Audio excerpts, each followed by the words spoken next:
Dadicus again, and in this video we'll be talking about the laboratory preparation of hydrogen gas. How hydrogen gas is prepared in the laboratory. There are different methods of producing hydrogen gas in the laboratory. The first method is by the action of active metals on dilute acids.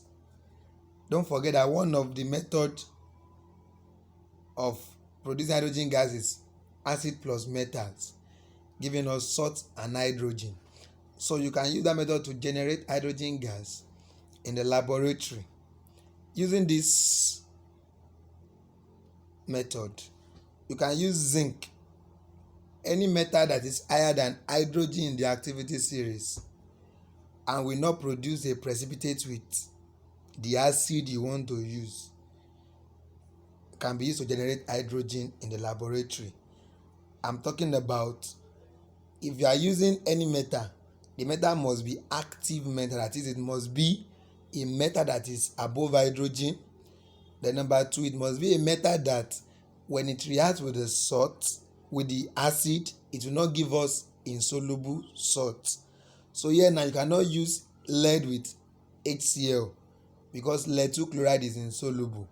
So that is what I'm talking about. But any other metal above hydrogen can be used. In this case, when you react zinc with hydrochloric acid, it gives us zinc chloride and hydrogen gas. So we are interested in this hydrogen gas. So when you are preparing a gas in the laboratory, two aspects are important. Number one, the reaction flask. You call this the reaction flask, this part. Then number two, the collection path. You call this one the collection path. The reaction flask is where you are going to put the reactant. So the reactant will react and generate the gas. Then the gas will travel through a delivery tube and go to the collection flask. So whenever your reactant is a solid and aqueous, your reaction flask is going to be a round bottom flask containing a test tube funnel. This test tube funnel, this one is test tube funnel, that's or dropping funnel, and this is a round bottom flask. So you use this when you are reacting a solid with an aqueous solution. You put the liquid inside the test tube funnel. You can see that the hydrochloric acid is inside the test tube funnel, and you put the solid inside the round bottom flask. So basically, get a round bottom flask, put the solid inside, put a cork to cover the round bottom flask, but the cork must have 2 holes inside. This is a cork or a stopper, but it must have 2 holes. One of the hole, you are going to put the dropping funnel inside. Second hole, you are going to connect the delivery tube. So when you put the test tube funnel inside the round bottom flask, it will allow the liquid reactant to enter into the round bottom flask to go and meet the solid reactant. Then in that case, the hydrogen gas will be generated and will pass through the delivery tube and enter into the gas jar. In this case now, we are collecting hydrogen over water because this method is a collection over water. You can see the water trough, the beehive shelf. This is the water trough here, the water trough, the beehive shelf, this beehive shelf, water trough, and this is the gas jar. So this is collection over water, and you only collect a gas over water if the gas is insoluble in water. Take note of that. So hydrogen gas is not soluble in water, so it can be collected over water. Now, when you are collecting a gas away from a container, your delivery tube must be shorter inside that container. It must not be long, because if it is too long, not all the gas generated will be able to access the delivery tube. So, but you make it to be short here. That is, inside the round bottom flask, it must not be long, it must be short, it must be up, so that any gas inside the tube, inside the round bottom flask, can locate the delivery tube and be collected. So when you have a container, if you are delivering a gas away from a container, the delivery tube will be shorter inside that container. But if you are delivering anything into the container, your delivery tube must be long. That's why your tube funnel is long here, because I'm not delivering things away, I am delivering things into the round bottom flask. So it's going to be longer than this delivery tube, because this one is collecting a gas away, whereas this one is delivering a liquid into it. So when you are delivering a gas or a liquid into a tube, you are going to use a long tube. The tube must be long inside that container. But if you are delivering a gas away from that container, your delivery tube or whatever you are using to deliver must be short. So that is why you see that we have a short delivery tube inside and a long tube of this tube funnel here. So take note of that. So once the HCl now reacts with the zinc granule, you're going to produce hydrogen gas, and that gas will pass through the delivery tube and enter into the collection flask. So as the gas is entering into the collection flask, the water level will be going down. So when all the water has been displaced away from the delivery tube, that means from the gas jar, that means the gas jar already filled up with the hydrogen gas. Then you remove it, close the gas jar and put a new gas jar there until the reaction stops from the reaction flask. So what is happening normally in the laboratory if you want to do it is this. So here now, this is how you are going to set it up normally. This is a WUF bottle. If you don't have WUF bottle, you can use round bottom flask that we have here. So this is a WUF bottle. This is the tissue funnel. Can you see that the tissue funnel is very long, because I'm delivering a liquid into the WUF bottle. But say our delivery tube here is not as long as the the tissue funnel, because I want to use the delivery tube here to collect the gas away from the WUF bottle. So a delivery tube will collect the gas and make it to enter the collection flask. In this collection part, you can see the beehive shelf. It has a hole where the delivery tube can enter into. So when it enters, the hydrogen gas, can see the bubbles of hydrogen gas, we enter the gas jar. So as the hydrogen gas is entering the gas jar, it will be pushing the water down. So when all the water inside have been pushed down out of the delivery tube, out of the gas jar, this is the gas jar, then the whole gas jar is filled up with hydrogen. So you remove it, cork it or cover it, then put a new gas jar and collect it. So this is what actually happens practically in the laboratory. You need to learn how to draw the diagram for the collection of these gases. This is what I started to draw. The round bottom flask with tissue funnel, then the delivery tube collect the gas away, then you collect the gas by over water if it's insoluble, in water. How do I collect hydrogen gas? Dry. Because the one you collect by water is not dry. If you need it dry, very easy. Once you generate your gas in the reaction flask, you pass the gas through a drying agent. In this case, I am using calcium chloride as my drying agent. Whenever you use a solid drying agent, you can put the drying agent inside the U-tube. This is a U-tube. This is a U-tube. You can see is a U-tube.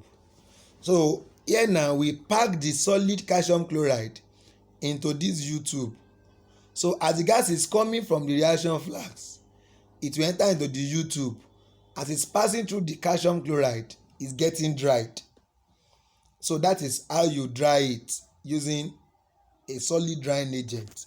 If you want to use liquid drying agent like conc H2SO4, you can put it inside a keg or a wash bottle with 2 holes, where you can deliver the gas inside the H2SO4 and collect the gas away to be collected by upward delivery. So here now we are using a solid drying agent, so use a U-tube.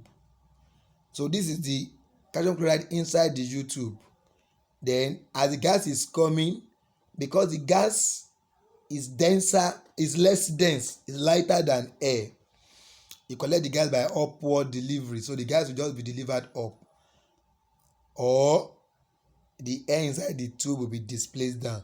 So this upward delivery of the gas or downward displacement of air, you can see that the delivery tube is pointing up. That's upward delivery. It's to tell you that hydrogen gas is lighter than air. So this is how you prepare a gas dry. If you need a dry gas, that's how you prepare that gas dry. Collect the gas, prepare the gas first, dry the gas using a U-tube or H2SO4, then collect the gas by upward delivery. So that's how you collect the gas dry. But if you are using water, you are not collecting a dry gas. You collect it over water. That's insolubility in water. But this one now is because of the gas is less dense than air. So that's why we are using upward delivery. So hydrogen has both properties, both insoluble and less dense. So I can use collection over water, and I can use upward delivery of the gas or downward displacement of air to do that. So I've just shown you the two methods. This over water, because the hydrogen gas is insoluble in water. This upward delivery, because the hydrogen gas is less dense than air. When you are preparing hydrogen gas using zinc and H2SO4 or HCl, you normally put impurities such as copper sulfate to catalyze the reaction. You cannot use dilute HNO3 to prepare hydrogen gas because it's an oxidizing acid. So instead of getting hydrogen, it will turn the hydrogen gas to water. It will oxidize it to water. So that's why you don't use dilute HNO3 as an acid to prepare hydrogen gas. But if the HNO3 is very dilute, like 1% HNO3, it can give you hydrogen gas on reaction with magnesium. But that's the only case where you can use HNO3 to prepare hydrogen at 1% concentration, very, very dilute with magnesium. Other than that, HNO3 is too oxidizing to be used to prepare hydrogen gas. Number 2 method of producing hydrogen is by the action of steam on red hot iron. And that's the equation here. This is steam. This is iron. So it must be red hot iron. Red hot iron. Don't forget that the iron must be red hot and the water must be in the gaseous state. So we are reacting a gas with a solid. So it will give you Fe3O4 and hydrogen gas. So This one is normally used to heat the water so that water will turn to steam. These are our major reaction flags where the steam that is formed will come and react with the red hot iron. Don't forget, when you are reacting a gas with a solid, you always use a combustion tube. This is a combustion tube. That is how you react a gas with a solid. If you are reacting a liquid with a solid, that's round bottom flask and T2 funnel. But here we are reacting a gas with a solid. So you put the solid inside the combustion tube and you don't heat it immediately. You pass the gas first and foremost into the combustion tube to clear off any air inside the combustion tube. Because if you heat it and there is air inside the combustion tube, it will react with the metal instead of reacting with the steam. So first and foremost, let the steam pass through the combustion tube to displace all the air inside. Then begin to heat the iron and make it red hot.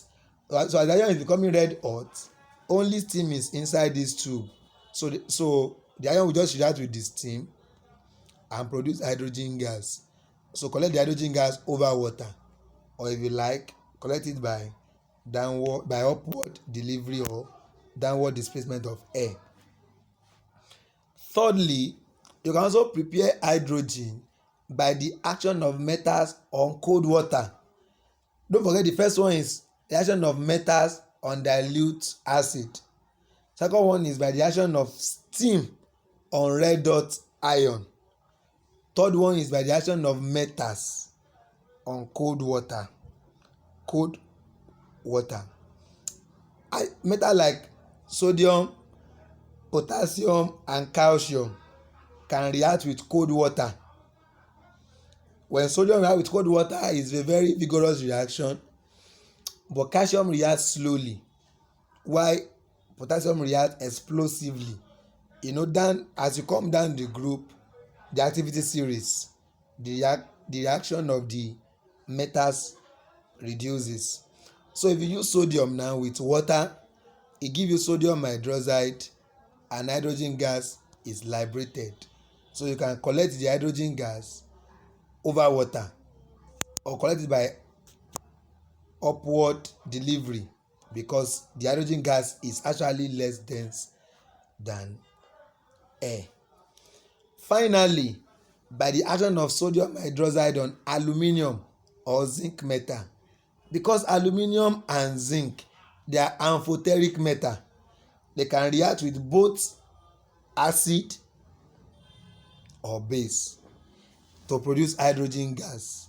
You can see now that NaOH, sodium hydroxide, is a base, so aluminum can react with it the same way it can react with acid.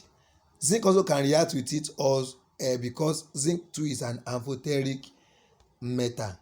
So when aluminum reacts with sodium hydroxide, it does that in the presence of water, and it gives you sodium dioxoaluminate 3, that's NaAlO2, and liberates hydrogen gas.